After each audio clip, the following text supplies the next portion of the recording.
step.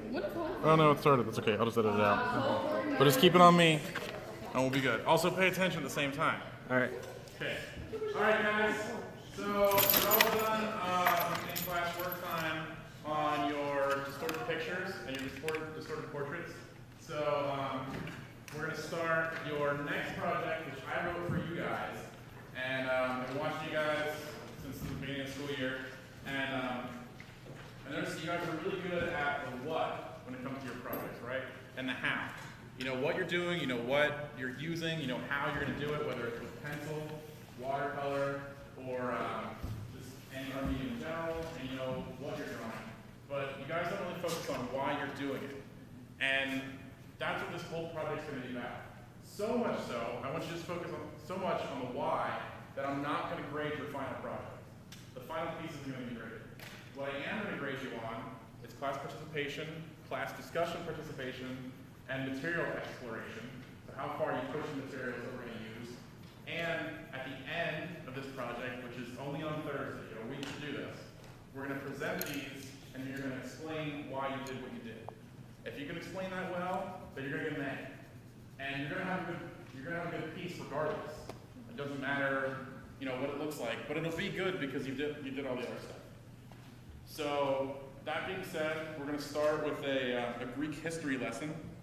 And the guy that I'm going to tell you about is Pygmalion. He's Pygmalion. He was the king of Cyprus, and this is him right here. So there he is, king of a Greek island, and all of the people on his island were quite promiscuous, right? They weren't ashamed of their sensuality. They were quite forward. You can see the statues off to his right there are kind of flaunting what they have, the suggestive women running through the doorway there. And then there's Cyprus, not interested in any of it. He wasn't interested in any woman or man that acted like that. So much so that he couldn't find anybody on the island to fall in love with. So luckily for him though, he was a great sculptor. So he went home and he decided to sculpt a figure in the image of what he thought was beautiful. And there she is. And the second that he finishes her, he falls in love with her. Instantly, right?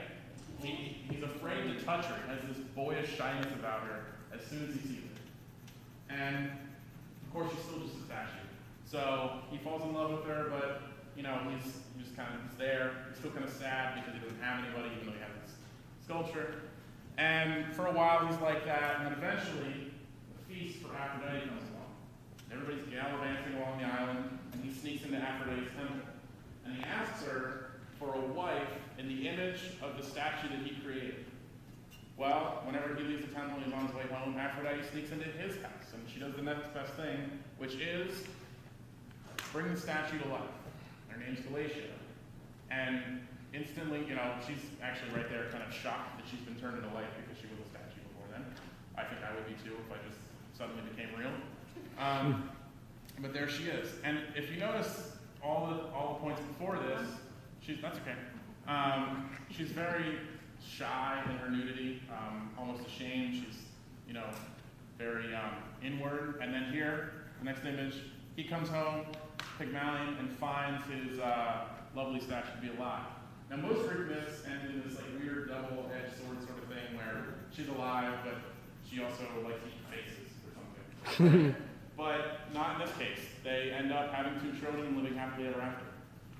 And there's a lot of things that could be said about this story, right? There's a lot of things you can say about this story, but the one I want to focus on is that he didn't fall into the stereotypes that were going on with society. He didn't give in to those stereotypes just for the sake of falling in love with anyone. He kept hold of his standards and made his own. So, you know, he broke stereotypes. And you guys know what a stereotype is, right? Yes. What's a stereotype? Like a one-sided story. Sort of, yeah, one-sided story. What else? Someone is said to be like that, so they are like that. Someone says, so you instantly judge someone based on a generalization, right?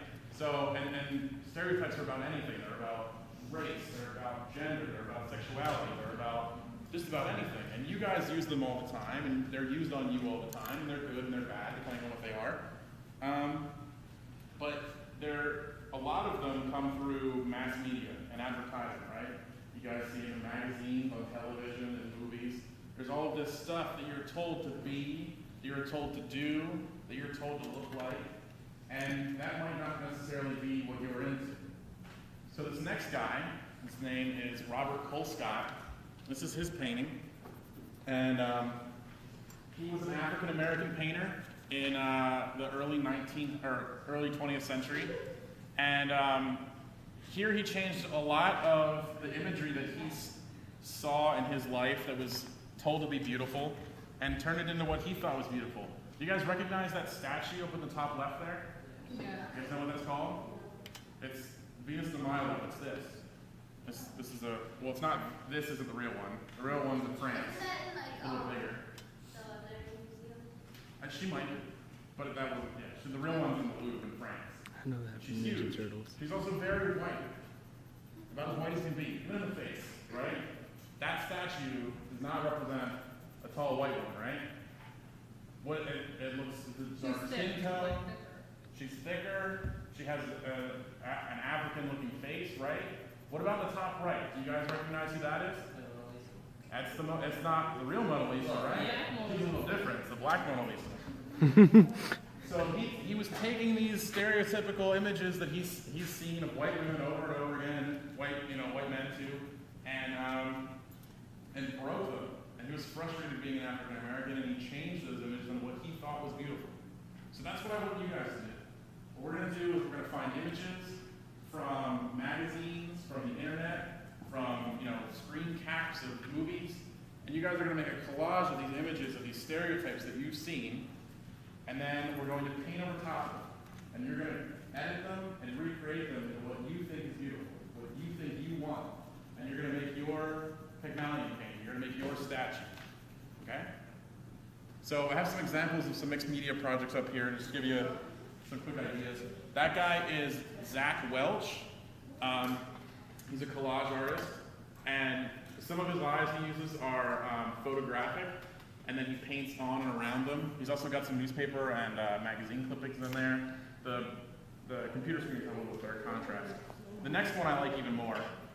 That one, she's got these gorgeous eyes, but they're photographic, and he paints around them with these scribbles, but it's still very lifelike.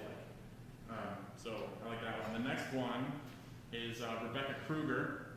She's pretty famous. That image is pretty famous as well. I'd like you guys to push your collages and your ideas a little bit farther than that. But you're more than welcome to put text and write things over top of it, either things that you hear or things that you want to say about the images that you find. This one, Your Body is a Battleground. She uses stereotypical, photos from the 50s and 60s and puts these strong, broad typography over top of them. And so just kind of give you guys an idea. You have Friday, Saturday, and Sunday to think about what you want to do. You can go about it in tons of ways. You can think about your idea and then find images to match your idea, or you can go find images and then think about your idea based on the images that you find. I'll walk around. Question? Can you just draw something you had in mind? You can sketch out your idea and then find images later, but I want you guys to use images that you found. And we can take them to the photocopier and blow them up huge. We can copy them, make multiples. We can make it black and white if you want. We can do whatever you want. And then whenever you find those, you're going to paint, charcoal, scribble, whatever you want on top to edit them to make them into what you want. Okay? Can it be yourself? It's just one photo. Can you Just be choose just one yourself. photo?